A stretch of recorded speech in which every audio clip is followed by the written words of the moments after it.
தேர்தல் முடிவுகள் முழுசா வர்றதுக்கு முன்னாடியே நம்ம கூட கூட்டணி வச்சிருந்த கூடிய காங்கிரஸ் இயக்கம் துரோக கூட்டம் நம்ம பேரை சொல்லி நம்ம தலைவர் முகத்தை காட்டி வாக்குகளை பெற்று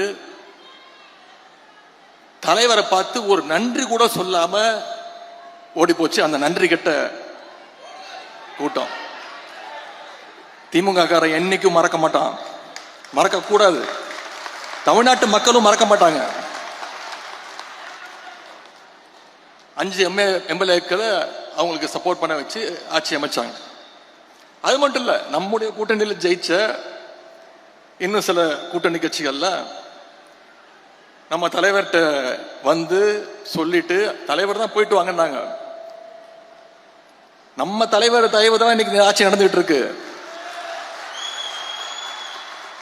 ஆனா என்ன, முதல்ல போகும்போது வெளியில இருந்து ஆதரவுன்னு சொல்லிட்டு போனாங்க. அங்க போனோடனே ஆசை யார விட்டுச்சு. முதல்ல எங்க போனாலும், இந்த முதலமைச்சர் எங்க போனாலும் முதல்ல சோஃபா போவோம். சோஃபா பின்னாடியே முதலமைச்சர் போவாரு. இப்ப அமைச்சரவையிலையும் இடம் பெற்றுறாங்க. அவங்களுக்கு வாழ்த்துக்கள். அவங்க எல்லாம் அமைச்சர் ஆகிறதுக்கு முன்னாடியே சட்டமன்றத்தில் அவங்களுக்கு வாழ்த்து சொன்னவன் தான் இந்த எதிர்கட்சி தலைவர். இதெல்லாம் நடக்கும்னு எனக்கு தெரியும். இப்படி